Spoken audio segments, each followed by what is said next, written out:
नमस्कार। ये है फलक की कहानियों का अद्भुत संसार, किस्सा कहानियाँ जिनमें हम लिखते हैं खुद को। मैं हूँ ममता सिंह देवा और आपको सुना रही हूँ अपना संस्मरण। अम्मा, कल से मुझे स्कूल नहीं जाना है। मैं क्लास 4 में थी। रोज का नियम था, स्कूल से घर के गेट में घुसती और स्कूल बैग बाउंड्री के बाहर ये बोलते हुए फेंक देती, अम्मा कल से मुझे स्कूल नहीं जाना है। अम्मा बैग उठाकर लाती, दूसरे दिन फिर स्कूल जाना पड़ता। मेरी समझ में ये नहीं आता कि मेरी बातों का अम्मा पर कोई असर क्यों नहीं होता है। मैं तो अम्मा की हर बात मानती हूँ, लेकिन अम्मा मेरी एक बात नहीं मान सकती। मेरा पढ़ाई में मन ना लगता देख अम्मा ने एक ट्यूटर रखा। हम उन्हें मास्टर जी बुलाते थे। बहुत अच्छा पढ़ाते थे, ऐसा सब कहते थे। मुझे उनके अच्छे पढ़ाने से कोई लेना देना न था, बल्कि गुस्सा आता था कि इनको पढ़ाना क्यों आता है। मेरा दिमाग पूरे वक्त यही सोचने में लगा रहता कि कैसे क्या करूं कि मास्टर साहब से पढ़ना न पड़े। कभी उनके आने के टाइम पर सोने का नाटक करती, सब उठाने की कोशिश करते, लेकिन मैं उस वक्त कुंभकर्ण को भी मात दे देती थी। मास्टर साहब होमवर्क देते। मुझसे 1.5 साल बड़ी बहन, जो पढ़ने में बहुत अच्छी थी, सारा होमवर्क करके मास्टर साहब के आने का इंतजार करती। जैसे ही वो आते, कॉपी खोल होमवर्क दिखाने में लग जाती। सब सही देख मास्टर साहब खुश। अब आता मेरा नंबर। ममता, तुम्हारा होमवर्क। मैं ऐसे एक्टिंग करती जैसे मुझे सुनाई देना बंद हो गया है। ये देख मास्टर साहब कहते हैं, फिर नहीं किया होमवर्क, चलो मुर्गा बनो। ये सुनते ही मैं इतनी खुश होती कि मेरे पास उस खुशी को बताने के लिए आज भी शब्द नहीं है।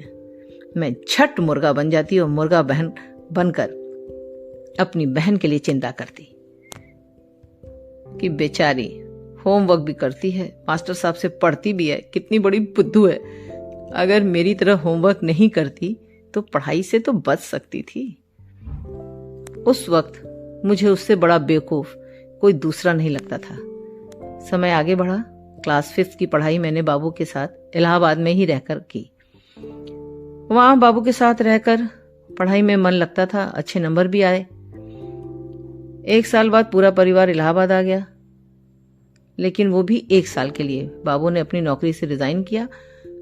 मैं और मेरी बहन क्रॉसफिट गर्ल्स इंटर कॉलेज के हॉस्टल में। वहां फिर वही पढ़ाई में मन नहीं लगने वाली बीमारी। ये देख 1.5 साल बाद मैं वापस अम्मा के पास आ गई। यही वो वक्त था जब खेलने को लेकर अम्मा ने डांट लगाई थी, पढ़ाई नहीं करने की। पढ़ाई नहीं करनी है, समय किसी के लिए रुकता नहीं है। और मेरी पहली कविता का जन्म हुआ वक्त से। परिवार की स्थिति देखिए, मेरे बाबू कलकत्ता, मैं इलाहाबाद के क्रॉसफिट गर्ल्स इंटर कॉलेज के हॉस्टल में, साथ में बड़ी बहन भी। बाद में मैं अम्मा के साथ बनारस आ गई, वो वहीं हॉस्टल में रह गई।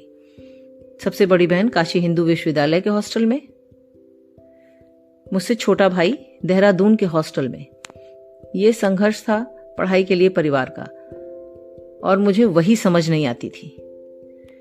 अब मैं अम्मा के साथ रहकर थोड़ा बहुत पढ़ने लगी। किसी तरह 8वीं और 10वीं के बोर्ड दिए, दोनों में first division with distinction. Class 11th में बनारस के बसंत महिला महाविद्यालय राजघाट, जे कृष्णमूर्ति का फर्स्ट फाउंडेशन में एडमिशन लिया, और यहीं से थोड़ा थोड़ा पढ़ाई में मन लगने लगा। यूपी बोर्ड से सीबीएसई बोर्ड का बदलाव था। सब तरफ लड़कियां ही लड़कियां, क्रॉसफिट गर्ल्स कॉलेज की तरह। बाकी सारी पढ़ाई कोएड में की थी मैंने। यहाँ कृष्णमूर्ति जी के आदर्शों के मुताबिक यूनिफॉर्म नहीं थी। रोज नए स्टाइल के कपड़े पहनती, खुद ही सिलती। आगे मेरा मन फैशन डिजाइनिंग करने का था। यहाँ मेरे ड्रेसिंग सेंस पर पूरा कॉलेज फिदा था, यहाँ तक कि टीचर्स भी। और मेरा पहला फैन क्लब भी यहीं बना। मैं हंसती कम थी, तो मेरी हंसी देखने के लिए मेरे फैन क्लब की लड़कियां कॉलेज की कैंटीन के बाहर बैठकर मेरा इंतजार करती कि मैं कैंटीन से निकलते वक्त हंसती हूं। राजघाट से बहुत अच्छा समय बिताकर पढ़ाई के साथ थोड़ा कंफर्टेबल हो, आगे की पढ़ाई के लिए काशी हिंदू विश्वविद्यालय के दृश्य कला संकाय में ऑल इंडिया एंट्रेंस एग्जाम पास करके अपने मन की पढ़ाई टेक्सटाइल डिजाइनिंग करने आ गई। लेकिन होनी को कुछ और मंजूर था। यहाँ सारे विषय painting, sculpture, applied arts, pottery, textile पढ़ते हुए ये पता चला कि मेरा हाथ तो पॉटरी में सबसे अच्छा है। बस होनी के मंजूरी में मेरी भी हाँ शामिल हो गई। सबसे बड़ी बात यहां मुझे मिले डॉक्टर अंजन चक्रवर्ती सर, जो हमें हिस्ट्री ऑफ आर्ट पढ़ाते थे। उनके पढ़ाने में क्या जादू था कि मैं क्लास की बेस्ट स्टूडेंट बन गई। मैंने बीएफए और एमएफए फर्स्ट डिवीजन में पास किया। पॉटरी एंड सेरेमिक विषय से मास्टर करने वाली भारत की पहली महिला होने का गौरव प्राप्त किया। लेकिन अभी भी कुछ बचा था।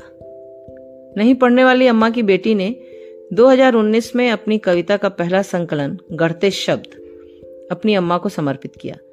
मेरे अंदर जो कुछ भी हुनर है सब मेरी अम्मा से मुझ में आया है। मेरी किताब जब उन्होंने देखी और पढ़ी, अम्मा खुद बहुत अच्छी कविताएं लिखती थी, तो मुझे फोन किया और बोली, अरे तुम तो कंबल ओढ़कर घी पीती हो, पता ही नहीं चला और मेरे हाथ में तुम्हारी किताब आ गई। मेरे लिए इससे बड़ी तारीफ कुछ और नहीं हो सकती थी। अंत में एक बात कहना चाहती हूँ, अगर पढ़ाई ना करने वालों की पढ़ाई करने वालों के बराबर एक समान नजर से देखा जाता तो मैं कभी पढ़ाई ना करती और रोज वैसे ही स्कूल बैग बाउंड्री के बाहर फेंकती और कहती, अम्मा कल से मुझे स्कूल नहीं जाना है। ये संस्मरण इतना ही। अभी आप सुन रहे थे ममता सिंह देवा की आवाज में उन्हीं का संस्मरण। ये है फलक का चैनल किस्सा कहानी। फिर मिलते हैं एक नई कहानी के साथ।